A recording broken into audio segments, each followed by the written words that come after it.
बार व्रत कथा। व्यास जी ने कहा, एक बार नैमिषारण्य तीर्थ में 88,000 मुनि एकत्र होकर सूत जी से पूछने लगे, हे महामुनि, आपने हमें अनेक पुराणों की कथाएं सुनाई हैं।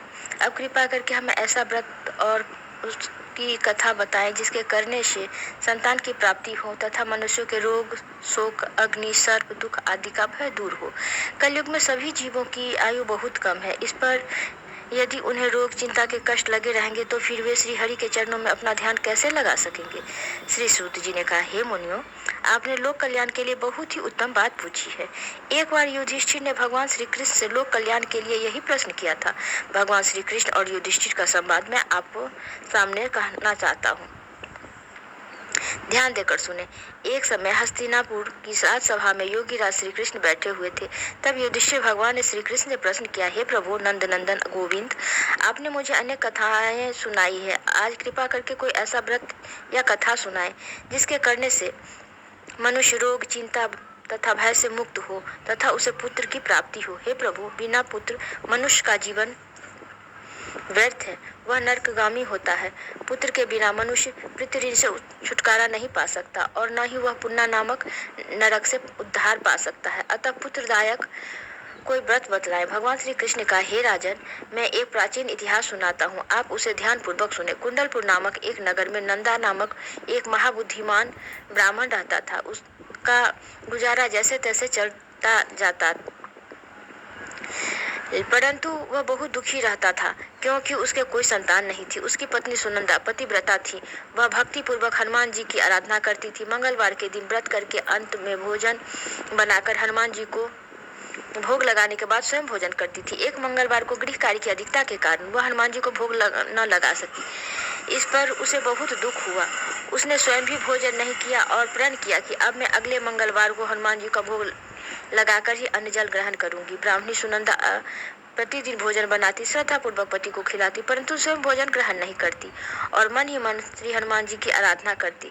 इस प्रकार 6 दिन तक ब्राह्मणी सुनंदा अपने प्रण के अनुसार भूखी प्यासी निराहार रही। परंतु 7वें दिन मंगलवार को वह प्रातःकाल ही बेहोश होकर गिर पड़ी। सुनंदा की इस असीम भक्ति से हनुमान जी बहुत प्रसन्न हुए और उसके सम्मुख प्रकट होकर बोले, सुनंदा, मैं तेरी भक्ति से बहुत प्रसन्न हूँ, उठ और वर मांग।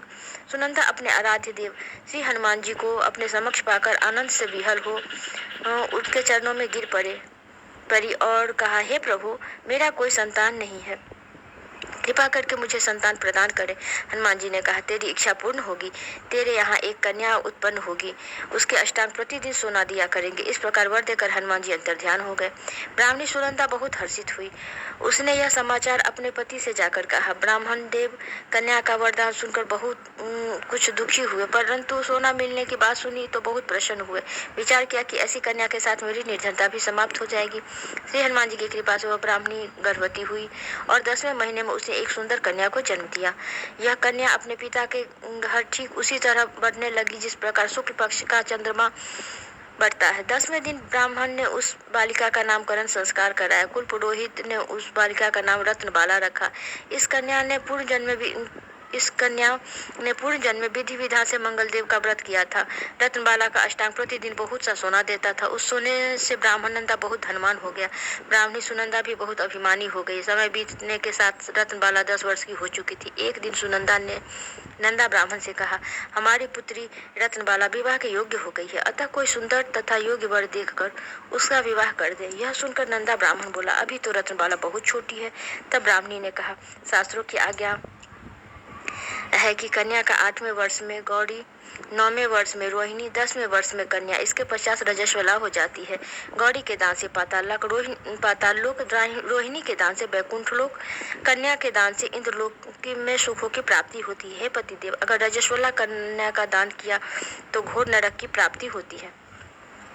इस पर नंदा ब्राह्मण ने कहा, अभी तो रत्नबाला 10 वर्ष की ही है, मैंने तो 16-16 साल की कन्याओं का विवाह कराया है, अभी जल्दी क्या है। ब्राह्मणी सुनंदा ने कहा, आपको अधिक लोभ हो गया है। अगर 11वें वर्ष में कन्या का विवाह नहीं होता है तो उसके मासिक धर्म के रक्त का पिता और बड़े भाई भ्राता को पान करना पड़ता है। शास्त्रों में कहा गया है कि यदि माता पिता और बड़ा भाई रजस्वला कन्या को देखते हैं तो वे नरक के गामी होते हैं। नंदा ब्राह्मण ने कहा, ठीक है, मैं कल योग्य वर की तलाश में अपना दूत भेज दूंगा। दूसरे दिन ब्राह्मण ने दूत को बुलाया और कहा, मेरी कन्या जैसी सुंदर है वैसा ही सुंदर वर उसके लिए तलाश करो। दूत स्वामी की आज्ञा पाकर वर खोजने के लिए चल पड़ा।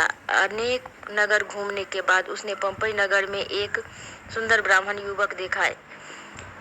यह बालक, जिसका नाम सोमेश्वर था, बहुत गुणवान था। दूत ने इस सुंदर व गुणवान ब्राह्मण पुत्र के बारे में अपने स्वामी को पूर्ण विवरण दिया। ब्राह्मण नंदा को भी सोमेश्वर अच्छा लगा और फिर एक शुभ मुहूर्त में विधि पूर्वक सोमेश्वर को कन्या का दान करके ब्राह्मण ब्राह्मणी संतुष्ट हो गए।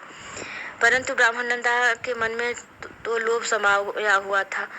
उसने रत्नबाला का कन्यादान तो कर दिया था, परंतु वह बहुत खिन्न था।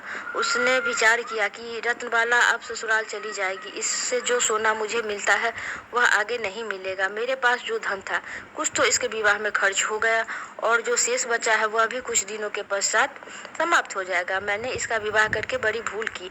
इसमें उसने विचार किया कि अब कोई ऐसा उपाय करूं कि रत्नमाला मेरे घर में ही बनी रहे। लोभ रूपी राक्षस ब्राह्मण नंदा के मस्तिष्क पर छाता जा रहा था। रात भर सैया पर बेचैनी से करवटें बदलते बदलते उसने एक क्रूर निर्णय लिया।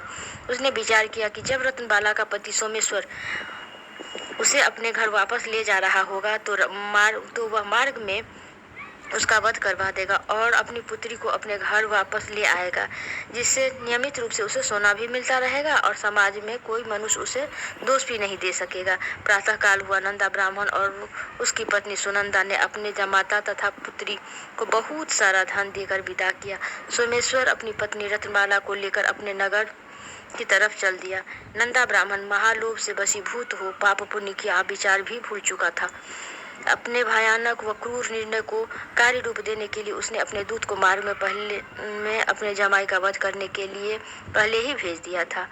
दूत मार्ग में ही छिपकर बैठ गया और जैसे ही सोमेश्वर उसके छिपे स्थान पर पहुंचा, ब्राह्मण दूत ने स्वामी की आज्ञा का पालन करते हुए सोमेश्वर का वध कर दिया। इसके पश्चात उसने यह समाचार ब्राह्मण तक भी पहुंचा दिया।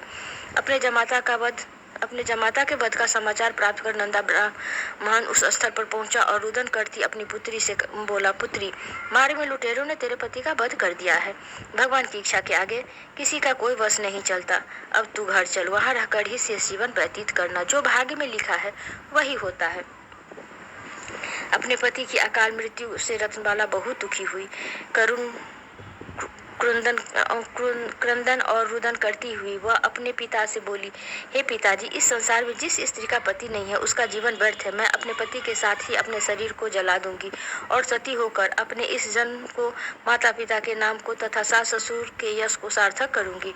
ब्राह्मण नंदा अपनी पुत्री रत्नबाला के वचनों को सुनकर अवाक रह गया। वह विचार करने लगा, मैंने व्यर्थ ही जमाता वध का पाप अपने सिर लिया। रत्नबाला अपने पति के साथ अपने प्राण तक देने को तैयार है। मेरा तो दोनों तरफ से मरण हो गया। धन तो अब मिलेगा नहीं। जमाई वध के पाप के फलस्वरूप यम यातना भी भुगतनी पड़ेगी। यह सोचकर वह बहुत दुखी हुआ। सोमेश्वर की चिता रचाई गई। रत्नबाला सती होने की इच्छा से पति का सिर अपनी गोद में रखकर चिता में बैठ गई। जैसे ही सोमेश्वर की चिता को आग लगाई गई, वैसे ही प्रसन्न हो मंगलदेव वहां प्रकट हुए और बोले, हे रत्नबाला, मैं तेरी पति भक्ति से बहुत प्रसन्न हूँ, तू वर मांग। रत्नबाला ने अपने पति का जीवन दान मांगा। मंगलदेव बोले, रत्नबाला, तेरा पति अजर अमर है, वह बड़ा विद्वान भी होगा। इसके अतिरिक्त तेरी जो इच्छा है वह वर मांग। रत्नबाला ने कहा, हे ग्रहों के स्वामी, यदि आप मुझ पर प्रसन्न हैं तो मुझे यह वरदान दीजिए कि जो भी मनुष्य मंगलवार के दिन प्रातः काल लाल पुष्प, लाल चंदन से पूजा करके आपका स्मरण करे, उसे रोग व्याधि न हो, स्वजनों से कभी वियोग न हो, सर्प अग्नि तथा शत्रुओं का भय न रहे। जो स्त्री मंगलवार का व्रत करे वह कभी विधवा न हो।